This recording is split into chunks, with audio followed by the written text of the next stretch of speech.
মুভির শুরুতেই আমরা ইউরি নামের একটি মেয়েকে দেখতে পাই, যেখানে তার কলেজের শিক্ষক ইউরিকে বলে, তোমার রেজাল্ট তো অনেক ভালো, আর তুমি চাইলেই তো একটি ভালো বিশ্ববিদ্যালয়ে পড়াশোনা করতে পারো।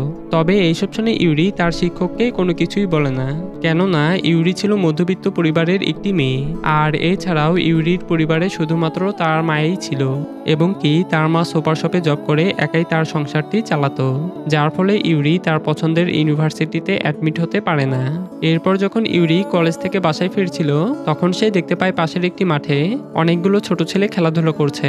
এরপর তাদের খেলা শেষ হয়ে গেলে ইউরি দূর থেকে লক্ষ্য করে সেই ছোট ছেলেরা সেই মাঠের একটি পরিত্যক্ত ঘরের দিকে যাচ্ছে।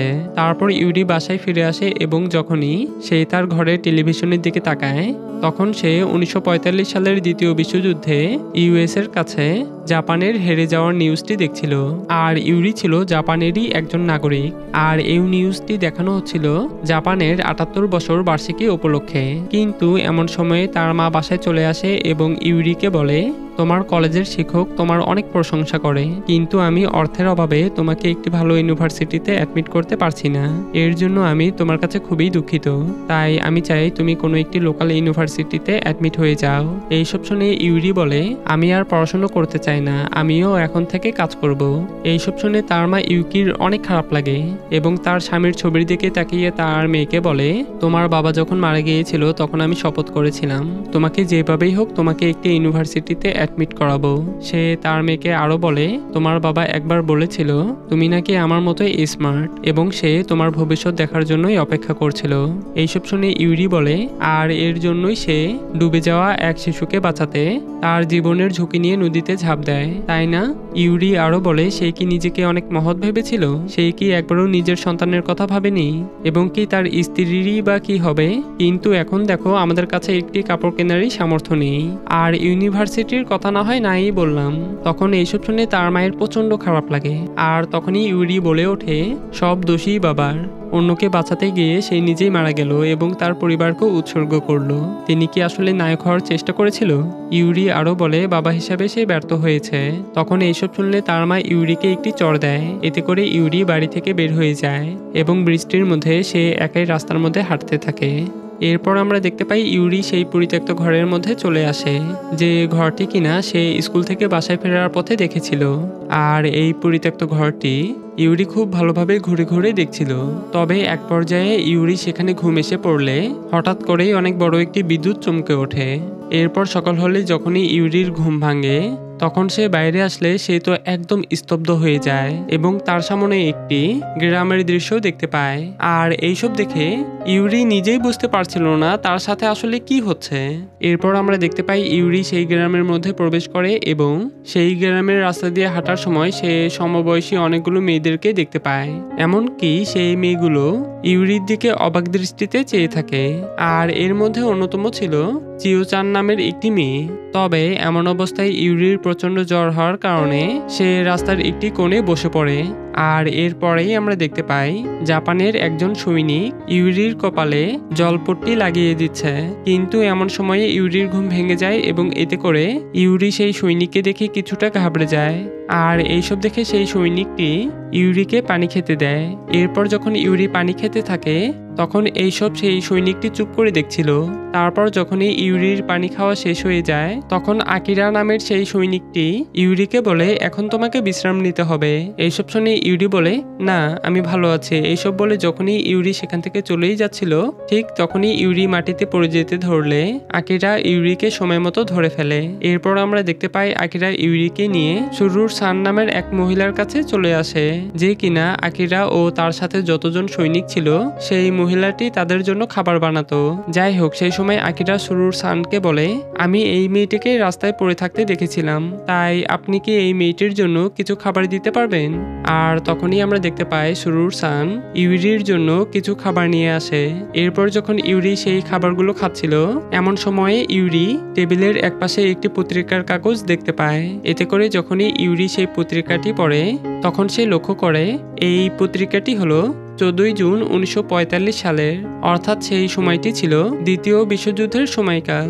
আর এইসব দেখে তো ইউরি একদম অবাক হয়ে যায়। তখন ইউরি বুঝতে পারে সে 78 বছরের অতীতে চলে এসেছে। আর এইসব দেখে ইউরি এক মুহূর্ত দেরি না করে ইউরি আবারও সেই পরিত্যক্ত ঘরের মধ্যে ফিরে আসে। সেই সময় ইউরি তার বর্তমান জীবনে যাওয়ার জন্য অনেক চেষ্টা করে, কিন্তু এতে কোনো লাভই হয় না। তাই সে আবারও সুরুর সানের রেস্টুরেন্টের সামনে চলে আসে। এরপর যখনই সুরুর সান ইউরিকে দেখে, তখন সে ইউরিকে দেখে অনেকটা খুশি হয়ে যায় এবং সেই মহিলাটি ইউরিকে তার রেস্টুরেন্টে আশ্রয় দেয়। এরপর সকাল হলে আমরা দেখতে পাই ইউরি সুরুর সান নামের সেই মহিলাটিকে বিভিন্নভাবে সাহায্য করতে থাকে, যেমন পানি এক জায়গা থেকে রেস্টুরেন্টে নিয়ে যাওয়া, রেস্টুরেন্টের টেবিল পরিষ্কার করা, এবং কি ইউরি আর সুরুর সান একসাথে বাজার থেকে বাজার করা। আর এভাবেই ইউরি সুরুর সানকে বিভিন্নভাবে সাহায্য করতে থাকে। কিন্তু তার পাশাপাশি চিওচান নামের একটি মেয়েও সেই মহিলাটিকে সাহায্য করতে থাকে। আর এরই মধ্যে সেই সৈনিকগুলো সেখানে চলে আসলে আকিরা ইউরিকে দেখতে পায়, আর এতে করে সে মনে মনে অনেক খুশি হয়ে যায়। তখন আকিরা ইউরিকে বলে, আমার তোমাকে দেখে অনেক ভালো লাগছে, তুমি এখন নিরাপদে আছো। এইসব শুনে ইউরি বলে, হঠাৎ করে চলে যাওয়ার জন্য আমি আসলেই অনেক দুঃখিত। এরপর আমরা দেখতে পাই আকিরার সাথে যতজন সৈনিক ছিল তারা সবাই একে একে তাদের পরিচয় দিতে থাকে। আর সেই সৈনিকগুলোর নাম ছিল ইশিমারু, ইটাকুরা, তেয়াওকা ও কাট্টুসান। আর তাদের মধ্যে সবচাইতে সিনিয়র ছিল কাট্টুসান, এবং কি তারা সবাই কাট্টুসানের কথা মেনে চলতো। যাই হোক, এরপর তাদের খাবার খাওয়া শেষ হয়ে গেলে আকিরা ইউরির কাছে যায় এবং তাকে বলে, আমার মনে হচ্ছে তুমি একটি কঠিন সময়ের মধ্যে দিয়ে যাচ্ছ, আর সুরুর সান আমাকে সবই বলেছে, তাই তোমাকে আমি একটি জায়গায় তোমাকে নিয়ে যেতে চাই, তুমি কি আমার সাথে যাবে? আর এরপরেই আমরা দেখতে পাই ইউরি আকিরার পিছনে পিছনে যেতে শুরু করে। তারপর যখন আকিরা ইউরিকে সেই জায়গায় নিয়ে আসে, তখন ইউরি সেই জায়গাটি দেখে খুশিতে একদম আত্মহারা হয়ে যায়।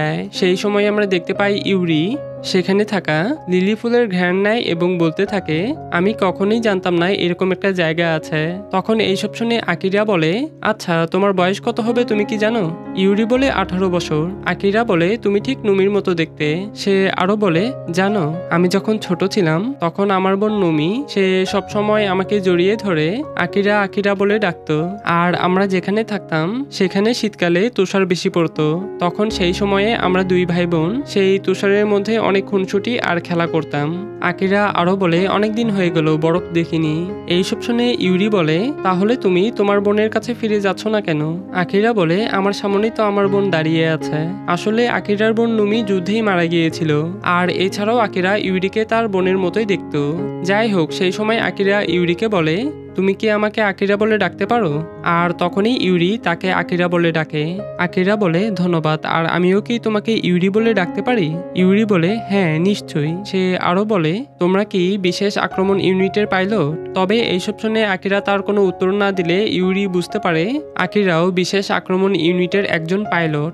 আর এইসব বুঝতে পেরে ইউরি তাকে বলে, তোমরা কি শুধু বিমান দিয়েই শত্রুর জাহাজ ধ্বংস করতে পারবে? যদি এটা ভেবে থাকো তাহলে এটি একটি বোকার মতো কাজ হবে, কারণ ইউরি তো আগে থেকেই জানতো জাপান ইউএস এর কাছে হারবে এবং জাপানের যুদ্ধ বিমানগুলো শত্রুপক্ষ ইউএস এর জাহাজের কোনো ক্ষতিই করতে পারবে না, উল্টো জাপানের যুদ্ধ বিমানগুলোই ধ্বংস হয়ে যাবে। তবে সেই সময় ইউরি আকিরাকে যুদ্ধে যেতে বারণ করলে আকিরা ইউরির কোনো কথাই শোনে না। এতে করে ইউরি রাগ করে সেখান থেকে চলে যায়। এর পরের দিনে আমরা দেখতে পাই সুরুর সান একজন সৈনিকের থেকে একটি চিঠি নিচ্ছে। তখন ইউরি এইসব দেখলে সুরুর সান তাকে বলে, আমাদের এখানে যেই সৈনিকগুলো খাবার খেতে আসে তাদের চিঠিগুলো এখানেই আসে, কিন্তু অনেক সৈনিকরাই তাদের ব্যস্ততার কারণে চিঠিগুলোর উত্তর পাঠাতে পারে না, তাই আমি নিজেই সেই চিঠিগুলোর উত্তর পাঠিয়ে থাকি। যাই হোক, এরপর যখন চিওচান আর ইউরি সৈনিকদের জন্য খাবার তৈরি করছিল, তখন চিওচান ইসুমারু সম্পর্কে কথা বললে ইউরি বলে, তুমি কি ইসুমারুকে ভালোবাসো? চিওচান বলে, হ্যাঁ। আর এরই মধ্যে সকল সৈনিকরা খাবার খেতে আসলে ইউরি ইসুমারুর কাছে এসে বলে, আপনি তো চাইলে চিওচানকে বিয়ে করতে পারেন। ইসুমারু বলে, যদি আমার পুনর্জন্ম হতো তাহলে হয়তোবা এটি সম্ভব ছিল। আসলে ইসুমারুও চিওচানকে অনেক ভালোবাসতো, কিন্তু সে কখনো চিওচানকে সেটি খুলে বলতে পারেনি।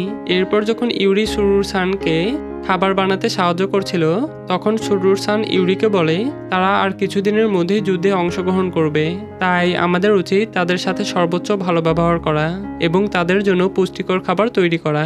তখন এইসব শুনে রীতিমতো আবারও ইউরির মন খারাপ হয়ে যায়, কেননা এই কয়েকদিনের মধ্যে ইউরি আকিরাকে অনেক ভালোবেসে ফেলেছিল। তারপর যখন ইউরি তাদের জন্য খাবার পরিবেশন করছিল, তখন তেওয়াকা ইউরিকে একটি ছবি দিয়ে বলে, 2 বছর আগে আমার বিয়ে হয়েছিল আর গত শীত মাসে আমার মেয়ের জন্ম হয়, কিন্তু আমি এখনো আমার মেয়ের সাথে দেখা করতে পারিনি, কারণ তার জন্মের আগেই আমার বদলি হয়ে গিয়েছিল। ইউরি বলে, তাহলে আপনি এখানে বসে আছেন কেন? এখনই গিয়ে আপনার মেয়ের সাথে দেখা করে তাকে সারপ্রাইজ দেন। তখন তেওয়াকা বলে, ইউরি, আমি বিশেষ আক্রমণ ইউনিটের পাইলট হতে পেরে গর্বিত, যেন আমার জীবন দিয়ে হলেও দেশ এবং আমার স্ত্রী সন্তানকে রক্ষা করতে পারি। এইসব শুনে ইউরি বলে, একজন উচ্চপদস্থ ব্যক্তি আপনাদেরকে নেতৃত্ব দিচ্ছেন এবং আপনারা যদি তার কথা অনুসরণ করেন তাহলে আমি মনে করি আপনারা ভুল পথে যাচ্ছেন। এইসব শুনে কাট্টু-সান ইউরির উপর অনেক রেগে যায়। তখন পাশ থেকে আকিরা ইউরিকে বলে, কেউ আমাদেরকে ডেকেছে বলে আমরা এখানে আসিনি, এবং কি আমরা আমাদের দেশের জন্য আমাদের জীবন দিতেও প্রস্তুত। সে আরো বলে, আমরা স্বেচ্ছায় এখানে এসেছি। তবে এইসব শোনার পরেও ইউরি তাদের সবাইকে যুদ্ধে যেতে বারণ করলে কেউই ইউরির কথায় পাত্তা দেয় না। এরপর যখন ইউরি সুরুর-সানের সাথে একটি কবরস্থানে যায়, তখন সুরুর-সান ইউরিকে বলে, আজ আমার মেয়ে এবং আমার নাতির মৃত্যুবার্ষিকী। সে আরো বলে, আমার মেয়ে আমার নাতিকে নিয়ে কাছের একটি শহরে খুব সুখে বসবাস করত, কিন্তু একদিন ইউএস এর বিমান হামলায় আমার মেয়ে আর আমার নাতি দুইজনেই আগুনের মধ্যে পুড়ে যায়। আর এইসব শুনে ইউরির প্রচন্ড খারাপ লাগে। এরপর যখন ইউরি বাজার করে বাসায় ফিরছিল, তখন সে রাস্তার পাশে একটি ছোট্ট ছেলেকে দেখতে পায়। এতে করে ইউরি সেই ছেলেটির কাছে আসলে দেখতে পায় ছেলেটি অনেক ক্ষুধার্ত। তখন এইসব দেখে ইউরি সেই ছেলেটিকে একটি টমেটো খেতে দেয়। তবে এমন সময়ে ইউরি তাকে বলে, তোমার বাবা মা এখন কোথায় আছে? ছেলেটি বলে, আমার বাবা যুদ্ধেই মারা গিয়েছে। ইউরি বলে, তাহলে তোমার মা কোথায়? তখন সেই ছেলেটি বলে, যুদ্ধ বিমানের বোমা পড়ে আমার মা আগুনে পড়ে মারা যায়। আর সেই সময় আমি আমার মায়ের শরীর থেকে আগুন নিভানোর অনেক চেষ্টা করেছিলাম, কিন্তু আশেপাশে কোনো পানি ছিল না, আর আমার চোখের সামনেই আমার মাকে জ্বলতে দেখেছি, কিন্তু তখন আমি কোনো কিছুই করতে পারিনি। এইসব শুনে ইউরি সেই ছেলেটিকে জড়িয়ে ধরে বলে, যুদ্ধ প্রায় শেষের দিকে আর জাপান খুব শীঘ্রই হেরে যাবে। সে আরো বলে, এটা দুঃখজনক হলেও এটাই সত্য। তখন এইসব বলার সময় পিছন থেকে একটি পুলিশ ইউরির সমস্ত কথা শুনে ফেলে। এতে করে সেই পুলিশটি ইউরির মুখে জাপান হেরে যাওয়ার কথাটি শুনলে সেই পুলিশটি ইউরির সাথে অনেক রাগারাগি করে এবং তার সাথে অনেক বাজে ব্যবহার করতে থাকে। তবে এরই মধ্যে আকিরা সেখানে চলে আসে এবং যখনই সেই পুলিশটি আকিরাকে মারতেই যাচ্ছিল প্রায়, ঠিক তখনই সুরুর-সান এসে সেই পুলিশটিকে বলে, দয়া করে তাকে মারবেন না, সে হলো বিশেষ আক্রমণ ইউনিটের একজন পাইলট। তখন এইসব শুনে সেই পুলিশটি সেখান থেকে চলে যায়। এরপর আকিরা ইউরির কাছে গেলে ইউরি বলে, তোমার মুখ থেকে তো রক্ত বের হচ্ছে। আকিরা বলে, সেটা বড় কথা নয়, তুমি ঠিক আছো কিনা সেটা বলো। ইউরি বলে, আমি ঠিক আছি, আর তুমি আমাকে নিয়ে কোনো চিন্তা করো না। আকিরা বলে, ঠিক আছে, আর কালকে কি তুমি আমাদের বিমান ঘাঁটিতে আসবে? ইউরি বলে, হ্যাঁ আসবো।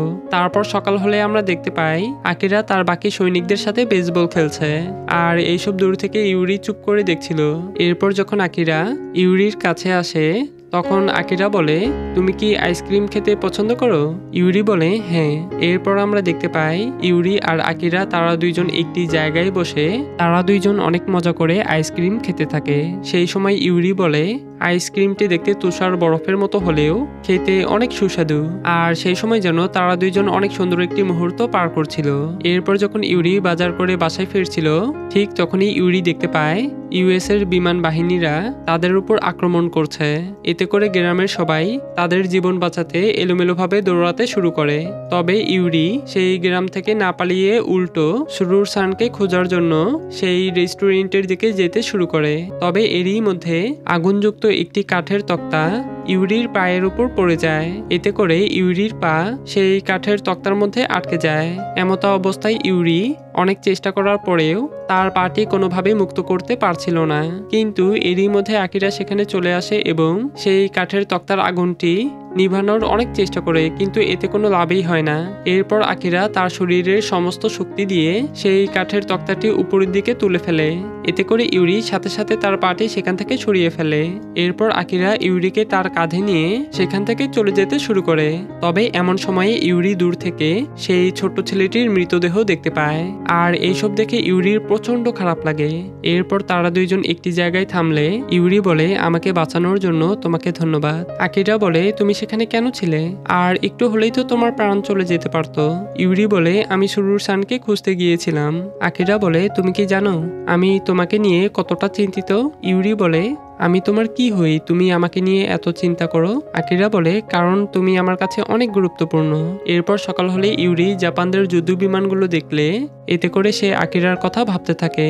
তখন এইসব উপলব্ধি করতে পেরে সুরুর সান ইউরিকে বলে, আমাদেরকে কিছু না বলে চলে যাওয়ার মতো ওরা নয়। এরপর সকল সৈনিকরা খাবার খেতে আসলে তখন ইউরি আকিরাকে না দেখতে পেয়ে সে অনেকটা চিন্তিত হয়ে পড়ে। এতে করে সে আকিরাকে বাইরে খুঁজতে গেলে ঠিক তখনই আকিরা তার মুখের সামনে এসে দাঁড়ায়। তখন ইউরি আকিরাকে দেখে বলে, তুমি এত দেরি করে আসলে কেন? এইসব বলে ইউরি সেখান থেকে চলে যায়। তবে ইউরি দূর থেকে আকিরাকে দেখে খুশিতে ইউরির দু চোখ দিয়ে পানি চলে আসে। যাই হোক, এরপর রাত হলে যখনই সকল সৈনিকদের খাবার খাওয়া শেষ হয়ে যায় তখন তেয়াওকা সুরুর সানকে বলে, আমরা আর 2 দিনের মধ্যেই যুদ্ধে অংশগ্রহণ করব। আর এইসব শুনে তো রীতিমতো আবারও ইউরির মন খারাপ হয়ে যায়। এতে করে সে এক দৌড় দিয়ে রেস্টুরেন্টের বাইরে চলে আসে। আর এইসব দেখে আকিরা ইউরিকে থামালে ইউরি বলে, আমি দুঃখিত, আর তুমি কি আমাকে কিছুক্ষণ একা থাকতে দিবে? এরপর আমরা দেখতে পাই ইউরি একটি জায়গায় বসে সে মনে মনে বলতে থাকে, আকিরা, আমি যে তোমাকে কিভাবে বুঝাই, তুমি যদি যুদ্ধে অংশগ্রহণ করো তাহলে যে তুমি মারা যাবে। অন্যদিকে আমরা দেখতে পাই সকল সৈনিকরা ইতাকুরাকে খুঁজছে, কেননা ইতাকুরা যুদ্ধে অংশগ্রহণ করতে চায় না। এরপর আমরা দেখতে পাই তাকে খোঁজার এক পর্যায়ে ইউরি ইতাকুরাকে দেখে তাকে থামতে বললে ঠিক তখনই আকিরাও সেখানে চলে আসে।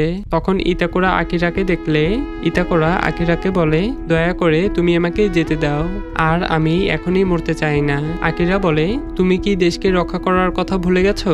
ইতাকুরা বলে, আসলে আমি একজনকে ভালোবাসি, কিন্তু বিমান হামলায় তার পরিবারের সবাই মারা যায়, শুধুমাত্র আমার ভালোবাসার মানুষটি বেঁচে আছে, কিন্তু সে সারা জীবন হাঁটতেও পারবে না, আর তার বয়স মাত্র 16 বছর। তাই আমি শুধুমাত্র আমার ভালোবাসার মানুষের সাথে থাকতে চাই। তখন এইসব শুনে আকিরা তাকে আর কোনো বাধা দেয় না।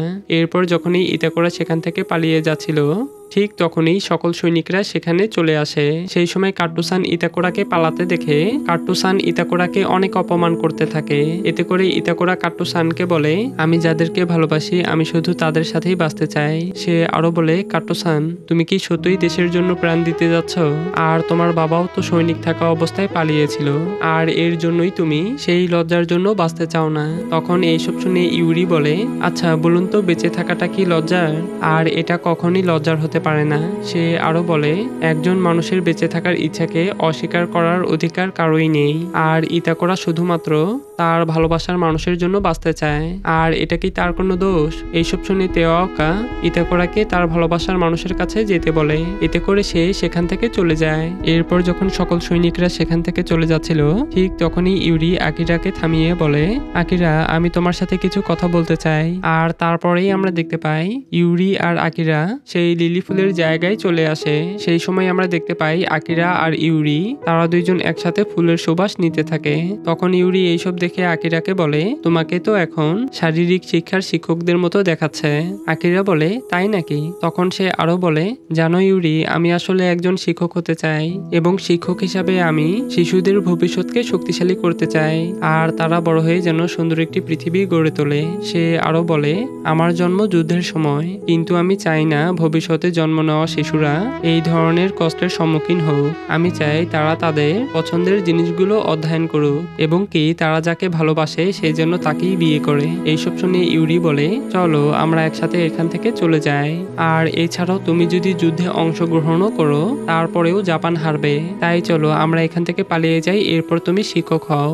আকিরা বলে, আমরা যদি হেরে যাই তাহলে ওরা আমাদের দেশের মানুষের উপর নির্যাতন করবে, আর আমরা যদি এইভাবে হাল ছেড়ে দেই তাহলে জাপান একদম ধ্বংস হয়ে যাবে। এইসব শুনে ইউরি বলে, জাপান হারলেও জাপান পুরোপুরি ধ্বংস হয়ে যাবে না। আকিরা বলে, ইউরি, তুমি আমাকে মাফ করে দাও, আমি আসলে তোমার জন্য কিছুই করতে পারবো না। এবার যখনই সকল সৈনিকরা চিওচান, সুরুরসান এবং ইউরির থেকে শেষবারের মতো বিদায় নিয়ে যখনই তারা সবাই সেখান থেকে চলে যাচ্ছিল তখনই ইউরি পিছন থেকে আকিরাকে জড়িয়ে ধরে। তখন ইউরি তাকে বলে, আকিরা দয়া করে তুমি আমাকে ছেড়ে চলে যেও না, আর আমি দুঃখিত, আর আমি তোমার বোন নমির মতো হতে পারবো না। আসলে এখানে ইউরি বোঝানোর চেষ্টা করে সে শুধুমাত্র আকিরার ভালোবাসার মানুষ হয়ে থাকতে চায়, বোন হয়ে নয়। এরপর সকাল হলে আমরা দেখতে পাই সকল সৈনিকরা যুদ্ধে অংশগ্রহণ করার জন্য প্রস্তুতি নিচ্ছে। অন্যদিকে চিওচান আর সুরুর সান তাদের সবাইকে বিদায় জানাতে গেলেও ইউরি সেই রেস্টুরেন্টে থেকে যায়, কারণ ভালোবাসার মানুষকে শেষ বিদায় জানানো যে কতটা কষ্টের শুধুমাত্র ভালোবাসার মানুষগুলোই জানে। এর জন্য ইউরি আকিরাকে শেষ বিদায় জানাতে যায় না। তবে এরই মধ্যে ইউরি আকিরার অনেকগুলো চিঠি দেখতে পায়। তখন ইউরি তার নামে একটি চিঠি দেখলে সে আর এক মুহূর্ত দেরি না করে দ্রুত সাইকেল চালিয়ে সেই বিমান ঘাটির দিকে রওনা দিতে থাকে। এদিকে আবার সকল সৈনিকরা বিমান নিয়ে আকাশে উড়ে যাচ্ছিল। তবে এরই মধ্যে ইউরি সেখানে চলে আসে এবং আকিরা আকিরা বলে ডাকতে থাকে। তখন আকিরা ইউরিকে দেখলে সে অনেকটা খুশি হয়ে যায় এবং সে ইউরিকে শেষবারের মতো শেষ বিদায় জানায়। আর এরপরেই আমরা দেখতে পাই সকল যুদ্ধ বিমানগুলো আকাশে উড়ছে। তখন ইউরি এইসব দূর থেকে দেখছিল, আর এইসব দেখার সময় হঠাৎ করেই ইউরি তার জ্ঞান হারিয়ে ফেলে।